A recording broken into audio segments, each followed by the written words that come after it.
많은 대적들과 맞섰던 종교개혁가 마르틴 루터가 드디어 막강한 세력을 가진 보름스 회의장에 들어가게 되었습니다.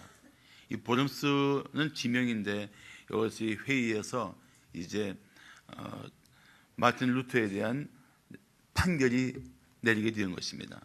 이 판결 여하에 따라서 사형에 처할 수도 있는 그러한 공포가 가득한 회의장이었습니다. 루터는 마치 물어 뜯으려는 그 이리들 앞에 서 있는 어린 양처럼 보였습니다. 그렇지만 루터는 두려워하지 않고 오직 하나님만 의지했습니다. 위엄과 겸손을 잃지 않았습니다. 과장한 몸짓이나 인위적인 열정이나 자신의 분노를 드러내지 않았습니다. 하나님께 모든 것을 다 맡긴 채 평화로운 태도를 보였습니다. 이때 모습이야말로 루터가 얼마나 철두철미하게 하나님만 의지했던가를 보여주는 확실한 증거입니다. 보름스 회의가 열린 그때 그 자리에 화형을 선포할 수 있는 칼 오세와 많은 로마 카톨릭 지도자들이 있었지만 그 자리에서 루터는 누구보다도 하나님을 두려워하고 하나님만 의지했던 것입니다. 살다 보면 너나 없이 두려운 상황에 빠질 때가 있습니다. 우리를 무너뜨리려는 대적들의 위협은 갈수록 강력해지고 의지할 것이 없이 막막하게 홀로 서 있는 상황이 있을 수도 있습니다. 그 순간 정말 하나님의 도움이 없이는 아무것도 할 수 없는 그 순간에 하나님을 의지할 수 있는 것이 바로 믿음의 힘입니다. 그럴 때 정말 하나님을 의지하는 믿음으로 굳굳이 서야 합니다. 믿음의 사람들은 이 세상의 그 어떤 것보다 하나님을 더 두려워합니다. 내 생명을 좌우할 수 있는 권세보다도 하나님을 더 두려워합니다. 어떤 위협을 받아도 하나님의 뜻을 따라 살 수 있었고, 어떤 상황에서도 생명 걸고 하나님 말씀을 지킬 수 있었던 힘은 그 무엇보다도 하나님을 두려워할 줄 알기 때문에 그렇습니다. 그 힘을 잃어버리면 우리는 세상과 타협할 수밖에 없습니다. 작은 두려움에도 믿음 없이 살 수밖에 없습니다. 요셉이 애굽에서 보디발의 집에 있을 때의 이야기입니다. 그 주인 여자가 날마다 요셉을 유혹했습니다. 요셉은 정중하게 거절합니다. 그래도 이 여인의 요구는 계속됩니다. 견디다 못해서 요셉이 여인에게 이렇게 거절했습니다. 이 집에는 나보다 큰 이가 없으며 주인이 아무것도 내게 금하지 아니하였어도 금한 것은 당신뿐이니 당신은 그의 아내임이라. 그런즉 내가 어찌 이 큰 악을 행하여 하나님께 죄를 지으리까. 이 말씀 잘 보세요. 요셉이 지금 누굴 두려워하고 있습니까? 주인 여자입니까? 보디발입니까? 하나님이에요. 하나님만 두려워하고 있습니다. 하나님을 진실로 두려워할 줄 아는 사람은 세상의 권세를 가진 사람들의 부당한 요구, 악한 욕망들을 이겨낼 수 있습니다. 거기에 무너지지 않을 수 있습니다. 나는 우리 성도들이 그렇게 영적인 무장을 하고 이 세상 가운데서 살아갔으면 참 좋겠습니다.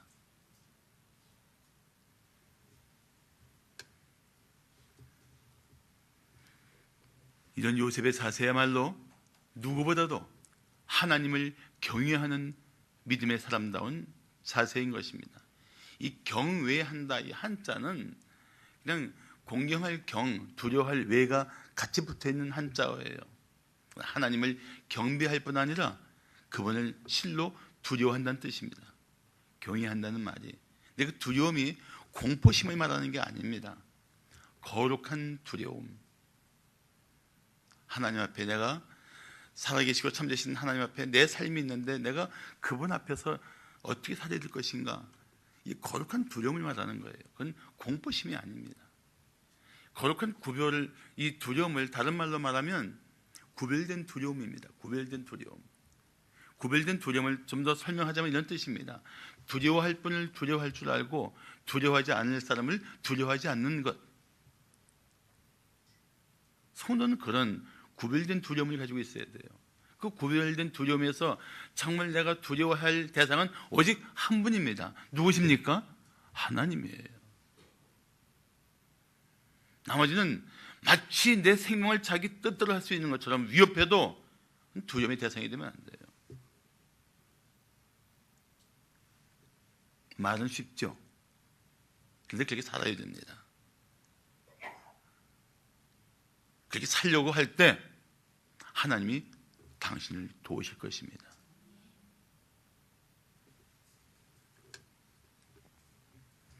현대 성도들은 하나님을 두려워하지 않습니다. 이게 문제예요. 하나님 두려운 줄 모릅니다. 이게 현대 성도들의 약점이에요. 그러다 보니까 두려워하지 않아도 될 것들을 두려워합니다. 하나님을 두려워하면 세상에 두려움이 없는데 하나님을 두려워하지 않으면 온갖 것이 다 두려운 대상이 됩니다. 그게 문제란 말이죠. 세상의 권세를 더 두려워하고 소유의 상실을 더 두려워하다 보니까 하나님의 뜻과 상관없이 제 멋대로 살고 있습니다. 사랑하는 성도 여러분, 현실에서 당신을 두렵게 하는 일이 무엇입니까? 그게 무엇이든지 상관없어요. 하나님을 더 두려워하십시오. 그러면 어떻게 행할지를 알게 될 것입니다. 그리고 우리는 오직 하나님을 두려워하는 성도답게 살아야 할 것입니다.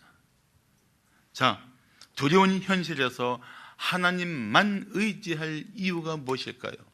두려운 현실에서 하나님만 의지할 이유.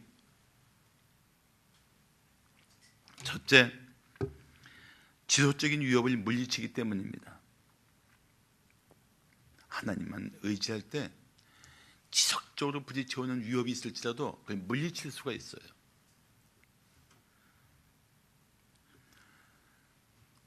이 세상 가운데서 하나님의 일이 잘 되는 것을 못마땅하게 여기는 사람은 그건 하나님의 대적입니다.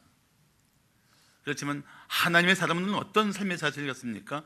하나님의 일이 잘 된다면 기꺼이 자신을 드릴 수 있는 기쁨을 소유한 사람들이 하나님의 사람들입니다. 자, 오늘 하나님의 사명을 따르는 사람들은 이런 세상의 저항을 각오해야 합니다. 하나님의 뜻이 이루어지는 일들을 사모하는 사람들은 세상의 위협을 예상해야 합니다. 왜냐하면 이 세상은 하나님을 등진 상태고 하나님을 대적하는 상태이기 때문에 그렇습니다. 느헤미야는 예루살렘 성의 그 성벽을 재건하기 위해서 조국으로 돌아왔습니다. 그는 그 당시 아닥사스다 왕의 최측근으로서 부귀영화를 누리는 자리에 있었습니다. 그런데 자신이 누리는 부귀영화보다도 하나님이 기뻐하시는 일을 위해서 그는 고난의 길을 선택했습니다. 많은 사람들이 하나님의 뜻을 따르는 길이 무엇인지를 뻔히 알면서도 고난이 싫어서 안락한 삶의 자리를 벗어나기 싫어서 하나님의 뜻을 등지고 사는 일들이 얼마나 많습니까? 느헤미야는 거꾸로 결정했어요. 안락하고 편안한 누릴 수 있는 삶의 환경을 다 박차고 고난의 길인 줄 뻔히 알면서 그 일을 위해 결단하고 조국에 돌아온 것입니다. 사랑하는 성도 여러분, 우리도 하나님의 뜻이 무엇인지 알고 하나님의 나를 향한 부르심이 무엇인지를 안다면 더 늦기 전에 하나님 뜻을 따라 살기를 힘써야 합니다. 생각해 보면 우리 삶이라는 것이 매우 짧습니다. 짧은 생애고 어느 한순간에 지나가 버리는 그러한 생명이기 때문에 이 짧은 생애 속에서 영원하신 하나님을 위해 사는 것만큼 값진 일이 없습니다. 그걸 자꾸 놓쳐버려요. 마치 이 땅에 있는 것들이 영원할 것처럼, 이 땅에 욕심껏 붙들고 있는 것이 항상 내 것인 것처럼 거기에 목을 메고 살고 있습니다. 조금만 생각해 보면 그럴 가치가 없어요. 사실은 하나님의 뜻을 따르는 길만이 아무리 고난이 있고 힘겨운 상황이 있을지라도 우리 삶을 바칠 만한 가치 있는 선택입니다. 느헤미야는 그 선택을 했습니다. 예상했던 대로 대적들의 위협은 만만치 않았습니다. 자, 오늘 7절을 보십시오. 산발락과 도비야와 아라비아 사람들과 암몬 사람들과 아스돗 사람들, 이 사람들을 다 쭉 예루살렘 주변으로 이렇게 펼쳐놓으면 성을 빙 둘러싸고 포위한 형태로 몰려 있어요. 한마디로 말하면 사방이 다 적이라는 얘기입니다. 그 사람들이 예루살렘 성이 중수 다시 세워진다는 것과 그 허물어진 틈이 메꿔져 간다 함을 듣고 심히 분노합니다. 하나님의 일이 잘 되는 것을 못마땅하게 여기는 사람들, 이 하나님의 대적이란 말이죠.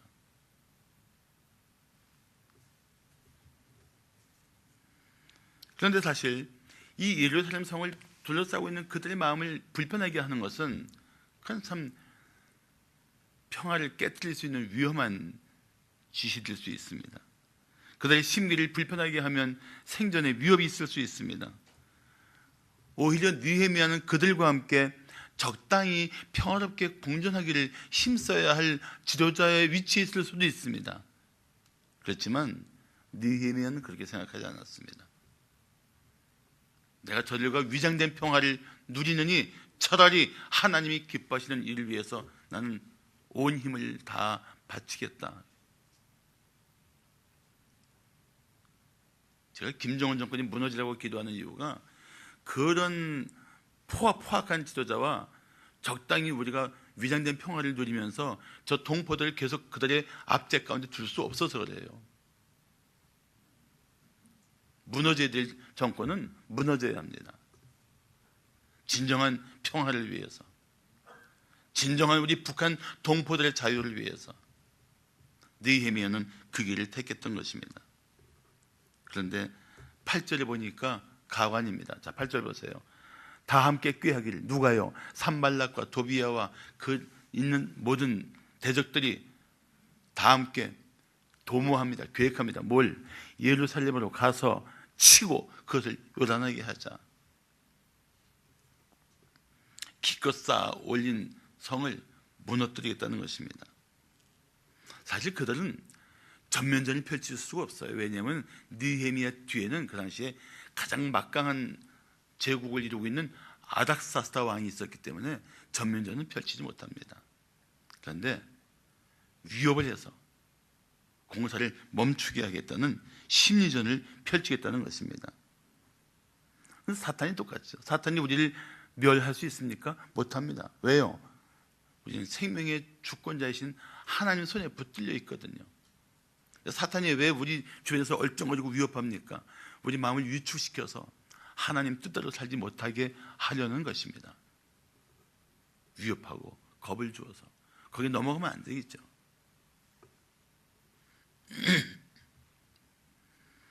그렇지만 느헤미야는 탁월한 선택을 합니다. 자, 9절을 보십시오. 먼저 뭘 합니까? 우리가 우리 하나님께 기도하며 기도했습니다. 그리고 그 대적들로 말미암아 파수꾼을 두어서 주야로 방비합니다. 경비를 세워서 지킨단 말이죠. 기도가 먼저예요. 기도를 하면 두려운 상황을 이길 수 있는 강하고 담대한 마음이 됩니다. 기도가 없으면 위협받는 대로 우리는 속수무책으로 두려움에 빠지고 어쩔 줄 몰라서 갈팡질팡할 수 있습니다. 기도하면 성령이 그 마음 가운데 힘을 주실 거예요. 담대함을 주실 것입니다. 그뿐 아니라 지혜를 주실 것입니다. 어떻게 할 것인가. 기도하고 그 다음에 자신이 할 도리를 다 할 때 하나님은 역사하십니다. 기도만 하고 공부하지 않는 애가 학교 성적 잘 나올까요? 그런 일은 없을 겁니다. 기도만 하고 회사 일 적당히 하면 회사 일 잘 될까요? 그런 일도 없습니다. 기도하면 그리고 최선을 다하면 하나님이 지혜도 주시고 능력도 주시고 돕는 이도 붙여주시고 막힌 것 같은 길에 곧 벽에도 길을 내시고 하나님은 그렇게 일하시는 분인 줄로 믿습니다. 그래서 느헤미야도 하나님께 기도하며 방비합니다. 파수꾼을 세워서 주야로.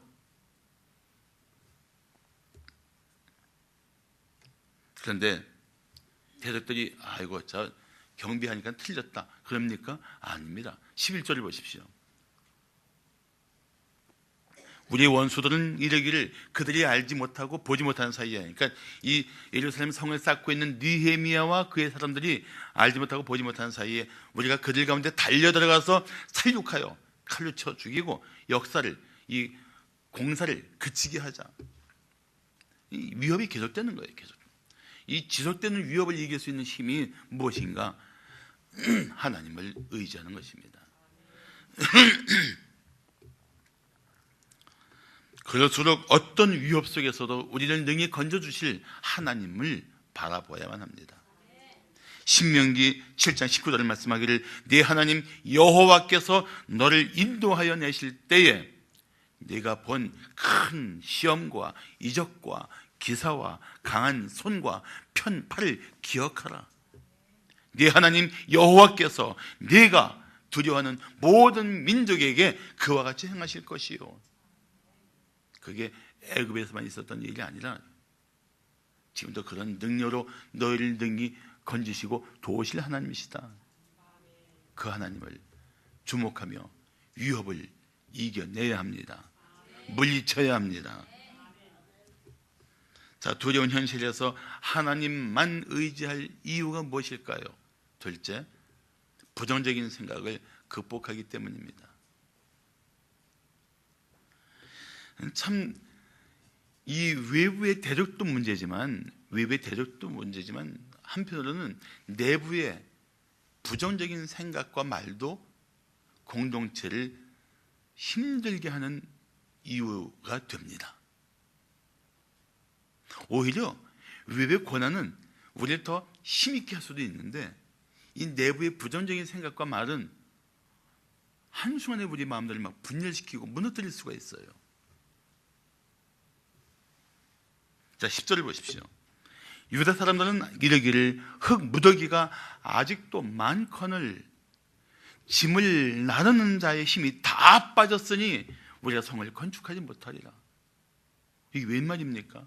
이제 조금만 힘을 모으면 공사가 끝날 때쯤 됐는데 이 얼마 안 남은 공사를 보면서 아유, 흙무더기는 많고 일할 사람의 힘은 다 빠지고 우리 성을 이거 건축하지 못해. 틀렸어. 끝났어. 이 사람 힘을 쏙 빼버리는 말이에요, 사실은.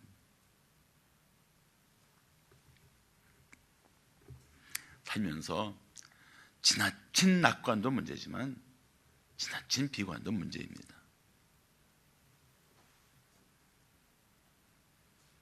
우리는 할 수 없어. 우리 힘으로 하기는 역부족이야. 틀렸어.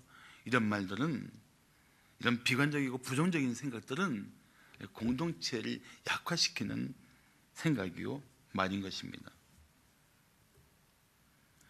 처음부터 유대인들이 이렇게 부정적인 생각을 했을까요? 그렇지 않았습니다. 느헤미야서 4장 6절을 보시면 이에 우리가 성을 건축하여 전부가, 그러니까 성벽 전체가 다 이렇게 연결되고 높이가 절반에 이르렀으니 이는 백성이 어떻게 했습니까? 마음을 들여서 일을 했다. 전심으로 일했다는 얘기예요. 마음을 모아서 열심히 했던 결과입니다. 열심히 했습니다. 잘했습니다. 그건 잘 해왔습니다. 그런데 막바지에서 휘청거리고 있는 거예요.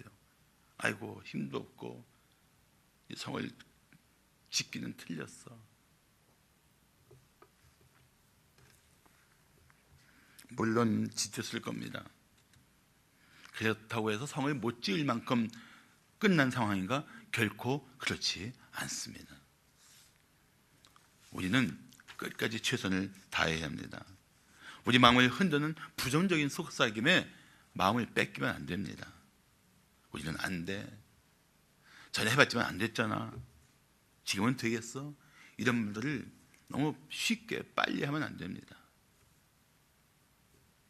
하나님이 기뻐하실 생각이 아니고 하나님이 기뻐하실 말도 더더욱이 아닙니다. 부정적인 말을 할 바에는 차라리 잠잠히 계십시오. 그럼 열심히 하는 사람이라도 힘써 할 거예요. 자기도 못하면서 남 못하게끔 힘 빼는 소리 하지 말란 말입니다. 남편에게 힘을 실어주는 아내의 말이 있고 남편이 힘을 쏙 빼는 아내의 말이 있어요.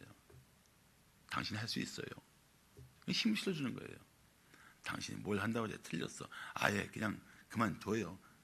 주책 부리지 말고. 이건 남편의 힘을 쑥 빼는 거예요.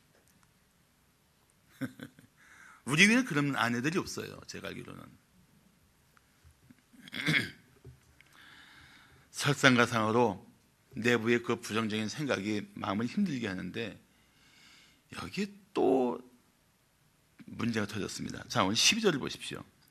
그 원수들의 근처에 거주하는 유다 사람들도 그 각처에서 와서 몇 번이나? 10번이나 우리에게 말하기를 너희가 우리에게로 와야 하리라 하기로. 무슨 소리냐면은 이 예루살렘 성을 쌓고 있는 그 안에 성 안에 유대인들이 있는가 하면 성 밖에 유대인들이 있는데 그들은 이제 원수들과 가까이 살고 있는 거죠.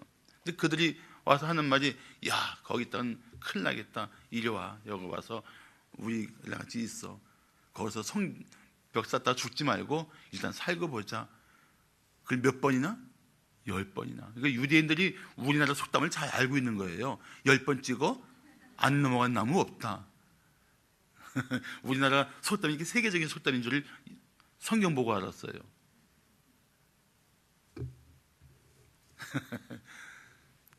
재밌는데 여러분 표정 이렇게 심각하십니까?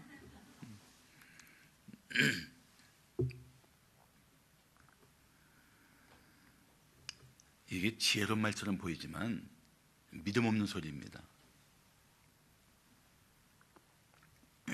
원래 사람이 낙심하면 믿음 없이 생각하고 믿음 없이 행동하게 되어 있습니다. 우선 살고 보자. 이게 믿음의 사람들에게는 경계할 소리입니다. 사는 것이 목적이 되어버리면 안 돼요. 어떻게 사느냐가 중요한 것입니다. 어떻게 사느냐, 어떻게 죽느냐, 우리 거기에 방점을 찍을 줄 알아야지 수단과 방법에 가리지 말고 일단 살고 보자. 그거는 그리스도인다운 삶의 선택이 아닙니다. 그런 식으로 살고 보자는 식으로만 행동하면 고상한 목표를 위한 헌신이나 하나님의 소명을 따라 살고자 하는 그런 모든 결단들이 비현실적으로 보일 수가 있습니다. 사탄이 이 수법을 얼마나 좋아하는 줄 아십니까? 일단 살고 봐야지. 일단 돈 벌고 봐야지. 일단 이 문제는 해결하고 봐야지.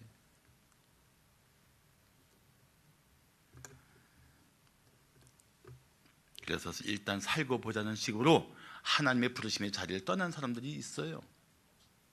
일단 돈을 벌고 보자는 식으로 하나님 뜻이 아닌 길로 가는 사람들도 있습니다. 교회 안에도 믿음의 사람들과 믿음 없는 사람들이 공존하고 있습니다. 근데 희한한 것은 믿음의 사람들은 믿음의 소리를 잘 듣고 믿음 없는 사람들은 믿음 없는 사람들의 소리를 잘 들어요. 희한하죠. 근데 그게 현실이에요. 현실. 믿음 없는 사람이 믿음 없는 사람의 말을 들으면 낙심하지 않을 일에도 쉽게 낙심하고 두려워하지 않을 일에도 그렇게 두려워합니다. 그럴 수밖에 없죠. 우리가 누구입니까? 우리는 하나님의 사람들입니다. 예수의 보혈로 구속받은 하나님의 사람들이에요. 전능하신 하나님 손에 붙들린 사람들입니다. 우리가 하나님 외에 두려워할 것이 무엇입니까? 우리가 하나님 외에 우리가 두려워해야 할 일들이 무엇입니까? 우리는 마음을 낙심시키고 우리 마음을 좌절하게 하는 그런 믿음 없는 속삭임에 더 이상 귀를 열어주지 마십시오. 하나님을 더 굳건히 붙들고 우리 마음에 부정적인 생각, 부정적인 말들을 내버리십시오. 부정적인 생각을 이기게 해달라고 기도하시고 다시 하나님의 뜻을 붙들고 일어서십시오. 당신은 승리할 것입니다. 마지막으로 두려운 현실에서 하나님만 의지할 이유가 무엇일까요? 셋째, 부여받은 사명을 완수하기 때문입니다.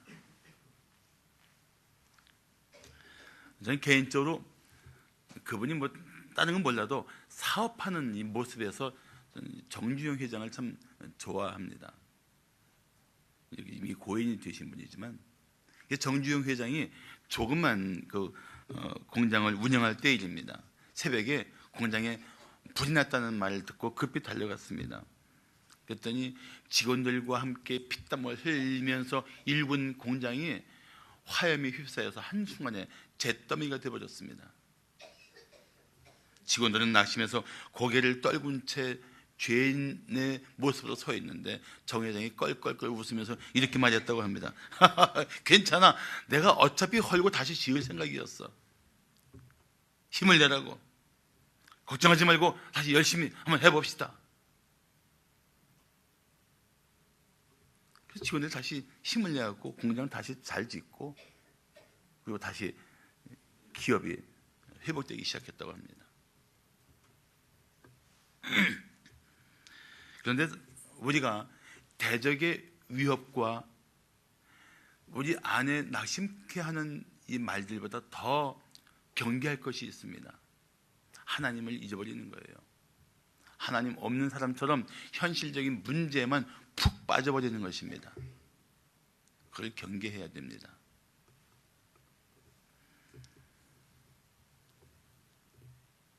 하나님을 잊으면 대적의 위협은 심각하게 두려워질 것이고 하나님을 잊어버리면 우리 낙심할 일들은 반드시 우리를 낙심시킬 것 같은 엉뚱한 확신을 갖게 됩니다. 히브리서 11장 27절을 보시면 모세는 믿음으로 애굽을 떠나 왕의 노함을 무서워하지 아니하고 보이지 아니하는 자 하나님을 보는 것 같이 하여 참았다고 말씀하고 있습니다. 모세도 보이는 애굽 왕의 권세를 무서워하지 않았습니다. 보이지 않지만 하나님을 경외하며 그분을 보는 것 같이 하며 이 세상의 두려움을 이겨냈습니다. 믿음의 사람들이 사는 방식이 늘 그랬습니다. 다윗도 정말 힘겨운 상황 속에서 하나님이 나를 잊은 게 아닌가 하고 느껴서 이렇게 한탄합니다. 시편 13편 1절 보시면 여호와여 어느 때까지니까 나를 영원히 잊으시나이까 주의 얼굴을 내게서 어느 때까지 숨기시겠나이까. 하나님이 나를 잊은 게 아닌가, 하나님이 나에게 숨으신 게 아닌가. 그럴 만큼 상황이 다급하고 어려웠단 말이죠. 그런데 그래도 불구하고 다시 하나님을 주목해 보니까 그 안에 다시 노래가 회복이 됩니다. 시편 13편 5절을 보시면 나는 오직 주의 사랑을 의지하였사오니 나의 마음은 주의 구원을 기뻐하리이다. 아, 맞아. 나를 사랑하시는 주님이 나를 잊으실 리가 있나. 나를 구원하실 하나님이 나에게서 숨으실 리가 있나. 나를 구원해 주실 거야. 이 기쁨이 다시 회복되어 노래가 되었단 말이죠.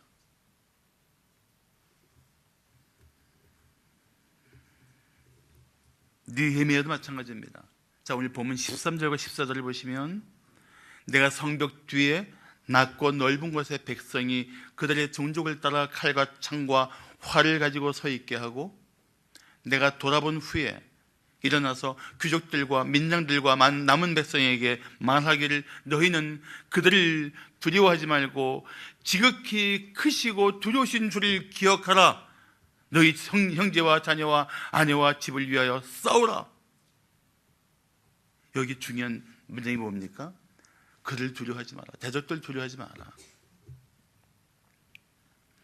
지극히 크시고 두려우신 주를 기억하라. 그리고 싸워라. 사랑하는 성도 여러분, 우리가 정말 하나님 맡기신 일들을 꿋꿋이 해내려면 이런저런 일들로 우리의 손을 내려놓게 하고 힘을 빼는 일들이 있지만, 그럴수록 지극히 크시고 두려우신 주님을 기억하십시오. 그분이 당신을 부르신 그분이, 당신에게 그 귀한 사명을 맡기신 그분이 그 일을 완수하도록 함께 하시고 지켜주실 것입니다. 느헤미야가 위협하는 사람들과 내부에 낙심시키는 사람들에 둘러싸여 있었어도 그 모든 것들을 꿋꿋이 이겨낼 수 있었던 비결이 무엇입니까? 지극히 크시고 두려우신 주님을 기억했기 때문입니다. 하나님만 두려워하면 세상에 두려울 것이 없어요. 사실은 예수님도 제자들을 파송하시면서 그 제자들이 이 세상 속에서 받을 박해와 고난과 순교를 아시는 주님이 뭐라고 말씀하십니까? 마태복음 10장 28절 보시면 몸은 죽여도 영혼은 능히 죽이지 못하는 자들을 두려워하지 말고 오직 몸과 영혼을 능히 지옥에 멸하실 수 있는 하나님만 두려워하라. 하나님만 두려워하는 사람들, 그들은 주님의 미션을 생명을 걸고 이루어냈습니다. 모든 것을 다해서 주님의 뜻을 따라 살았어요. 사랑하는 성도 여러분, 우리는 어떤 어려움이 있고 어떤 위기가 있고 어떤 대적들의 협박이 있어도 주님의 부르심을 붙들고 앞으로 전진해야 합니다. 받은 소명을 이룰 때까지 최선을 다해야 합니다. 이것이 바로 하나님께 영광을 돌리는 성도다운 자세인 것입니다.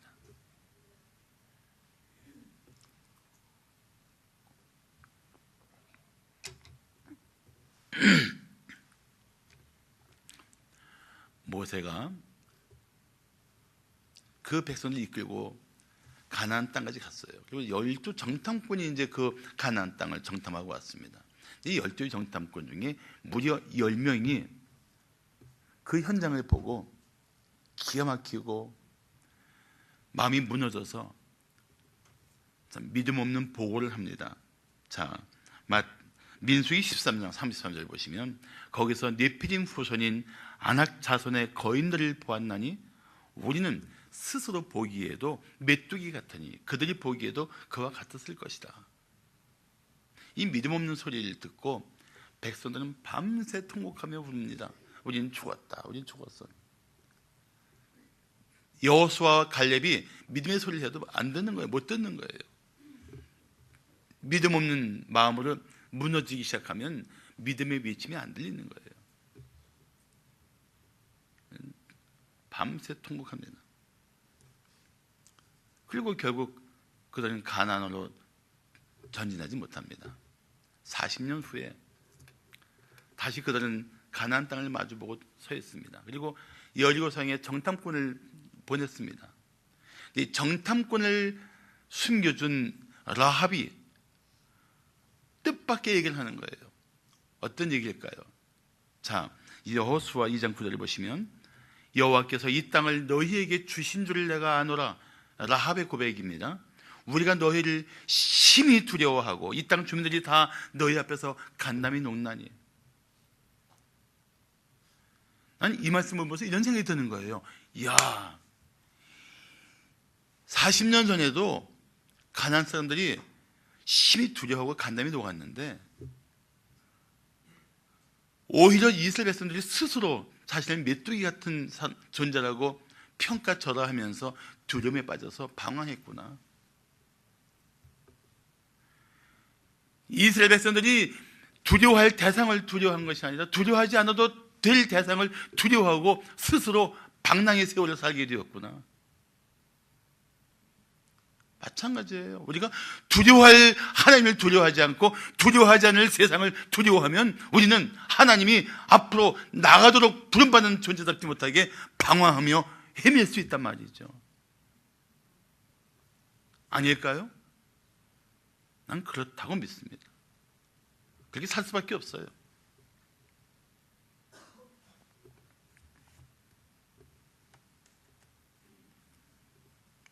그 비극적인 일들이 지금도 계속되고 있단 말이죠.